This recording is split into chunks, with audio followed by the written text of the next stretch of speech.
할렐루야 반갑습니다 여러분. 계속해서 말씀을 나눠보겠습니다. 이사야서 44장 1절부터 4절까지 말씀. 나의 종 야곱 내가 택한 이스라엘아 이제 들으라. 너를 만들고 너를 모태에서부터 지어낸 너를 도와줄 여호와가 이같이 말하노라. 나의 종 야곱 내가 택한 요수르나 두려워하지 말라. 나는 목마른 자에게 물을 주며 마른 땅에 시내가 흐르게 하며 나의 영을 내 자손에게 나의 복을 내 후손에게 부어주리니 그들이 풀 가운데에서 솟아나기를 시냇가에 버들같이 할 것이라. 아멘. 지금 1절을 보니까 나의 종 야곱 내가 택한 이스라엘아 이제 들으라 라고 말씀을 하고 있습니다. 여기서 야곱과 이 이스라엘은 모두 이 이스라엘의 시조인 야곱의 이름으로 여기서는 야곱의 자손인 이스라엘 백성들을 가리킵니다. 이 같은 사실만을 생각했던 이 이스라엘 백성들을 야곱과 이스라엘로 이렇게 부른 것은 이 의미상의 차이가 없습니다. 이는 이 동일한 단어를 두 번 사용했던 그런 단조로움을 피하면서도 이 이스라엘 백성들을 향해서 하나님의 그 말씀의 주의를 촉구하고 있음을 강조하기 위한 기법일 뿐입니다. 그러나 이들 그 호칭의 대상만 아니라 그 이면의 의미를 한번 들여다보면 야곱과 이 이스라엘이라는 이름 사이에는 엄청난 차이가 있다라고 할 수가 있습니다. 야곱은 이 이스라엘의 조상인 이 야곱이 변화되기 이전 그의 성품을 대변하는 이름입니다.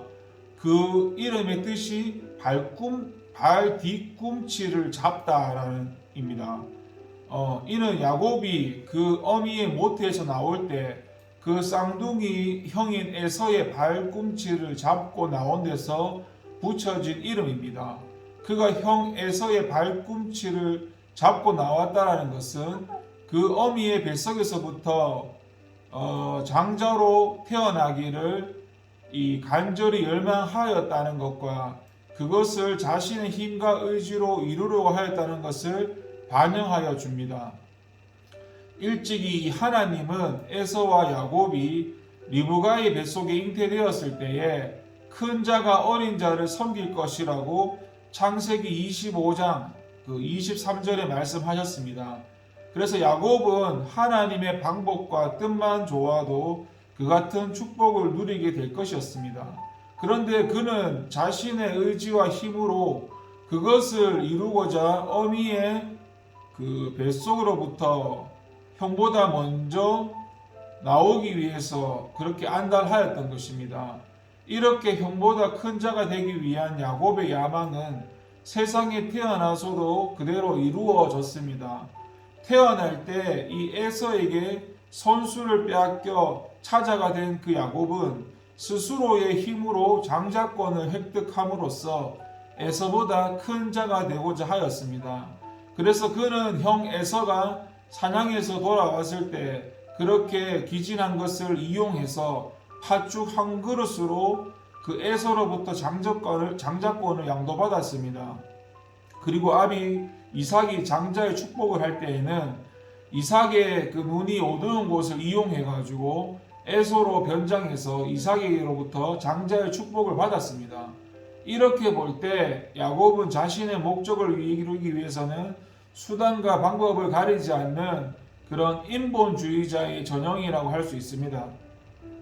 그런데 그렇게 전형적인 인본주의자였던 야곱은 형 에서의 보복을 피하여 그런 밧단 아람의 외삼촌 라반에게서 가서 많은 고생을 하면서 조금씩 점차 연단되어 가기 시작했습니다.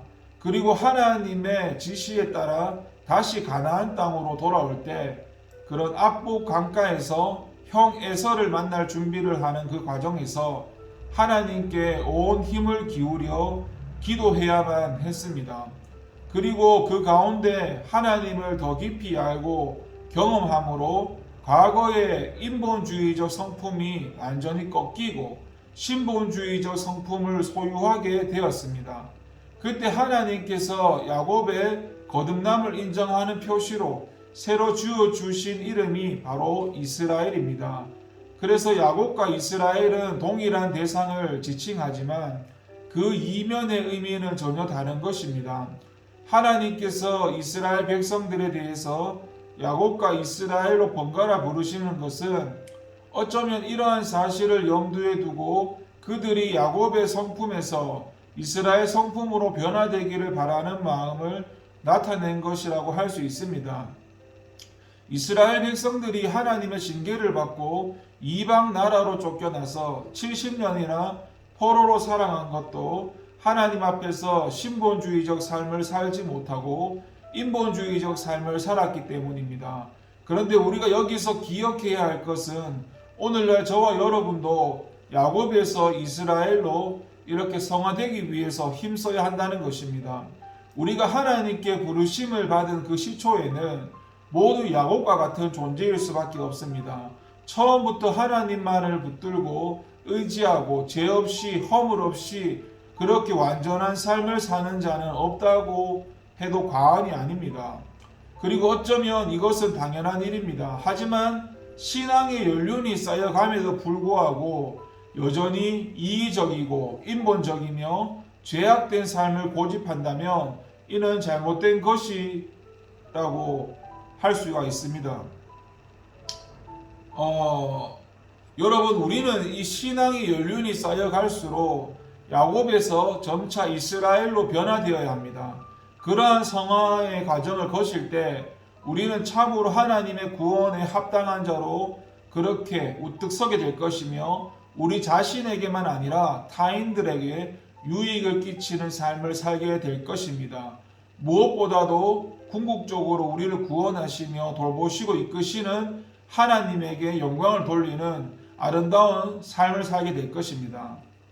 그리고 이렇게 2절의 하반절에 보면 여수르나라는 말이 나오는데 이 하나님은 여수른으로 불리기 합당한 이런 우리를 빚어 가십니다. 2절에 하나님은 이스라엘을 부르시면 나의 종 야곱으로 부르고 계시는데 또 내가 택한 여수른이라고 부르고 계십니다. 여기서 이스라엘을 야곱으로 부르신 것은 이스라엘의 조상인 이스라엘의 본명이 야곱이기 때문입니다. 그렇다면 이스라엘을 여수른으로 부르신 이유가 무엇일까요?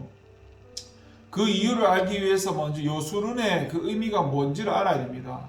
학자들은 이 여수른이 바르다, 평탄하다, 정직하다의 의미의 야사르에서 유래되어 의로운 자, 정직한 자라는 의미가 있는 것으로 이해하고 있습니다.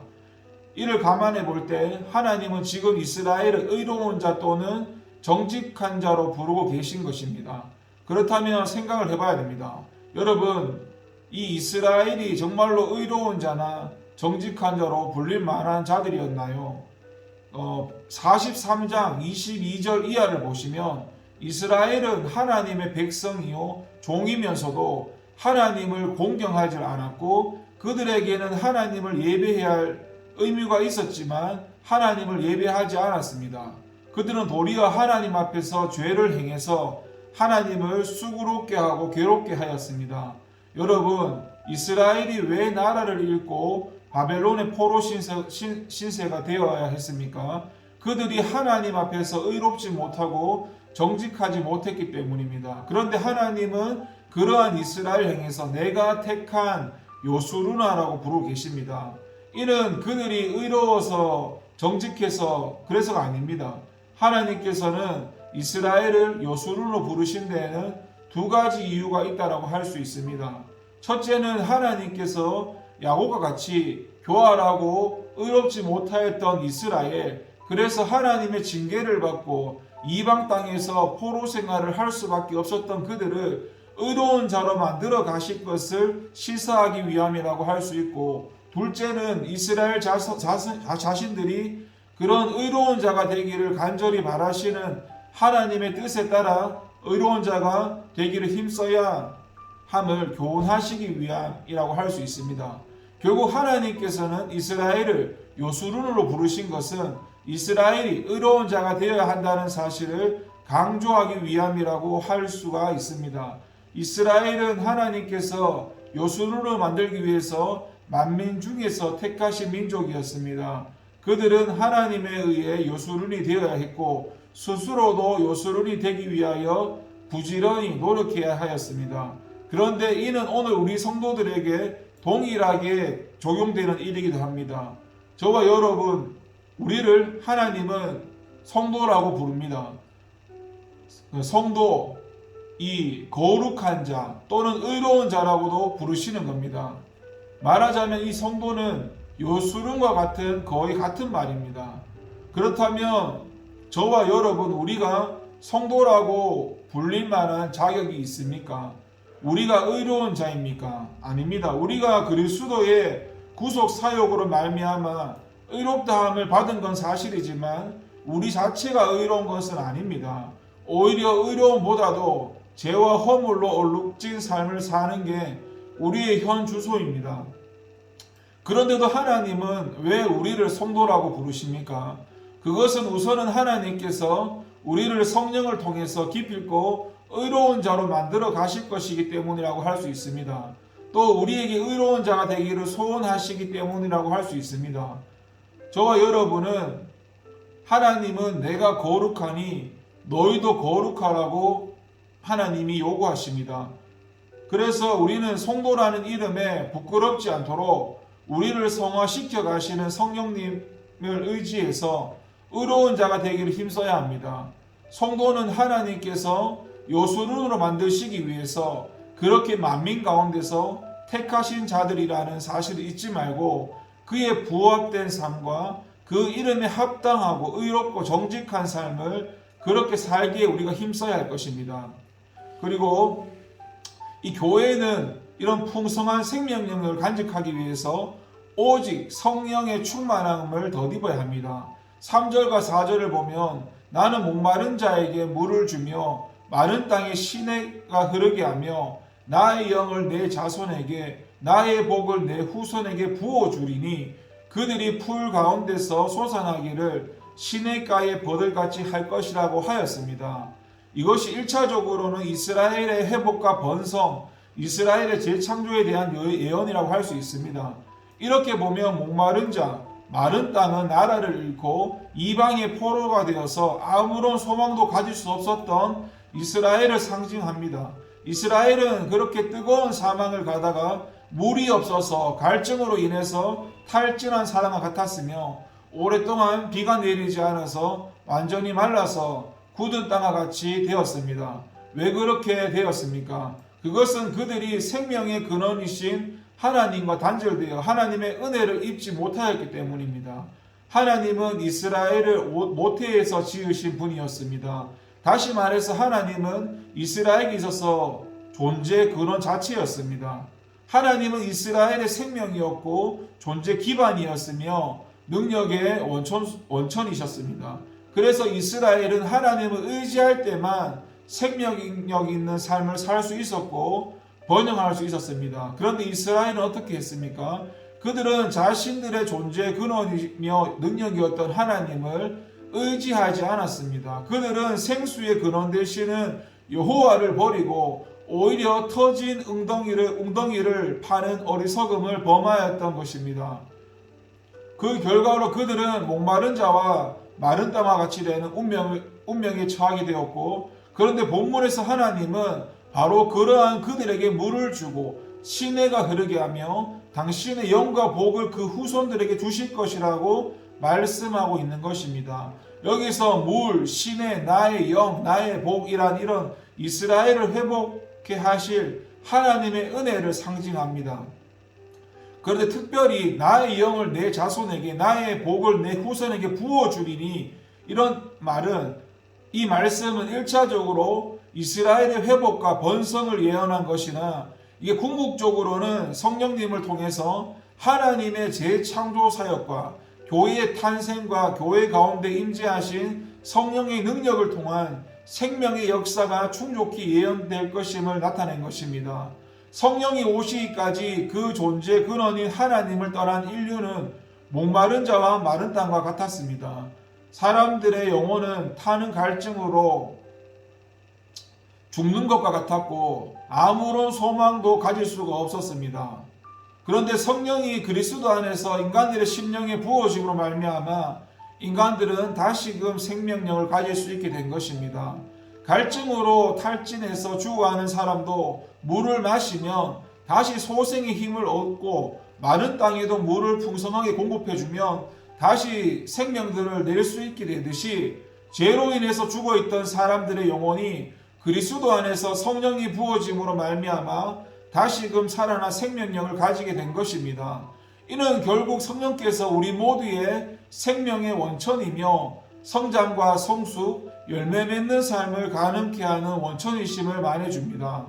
모든 하나님의 사람들, 저와 여러분은 성령님을 의지해서만 생명력을 가질 수 있습니다. 성령님을 의지하지 아니하는 교회, 성령님의 능력을 힘입어 행치 않는 성도, 성령님의 역사가 없는 교회나 성도는 살았다 하는 이름을 가지고 있다고 해도 이미 생명을 잃은 것입니다. 그들이 하는 일은 결국 죄에 따라서 죽음에 이르게 되는 사람의 일이지 생명을 살리고 풍성케 하는 하나님의 일은 될 수가 없습니다.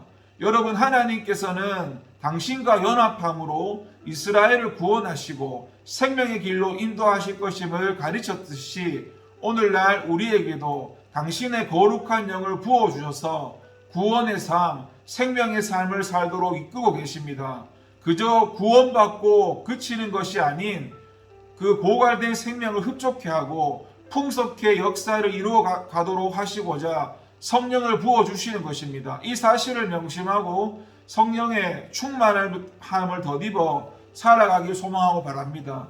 성령님의 풍성한 능력으로 축복되고 그런 은혜로운 삶을 항상 영위하는 저와 여러분들 되기를 소망하면서 기도하겠습니다. 하나님 감사합니다.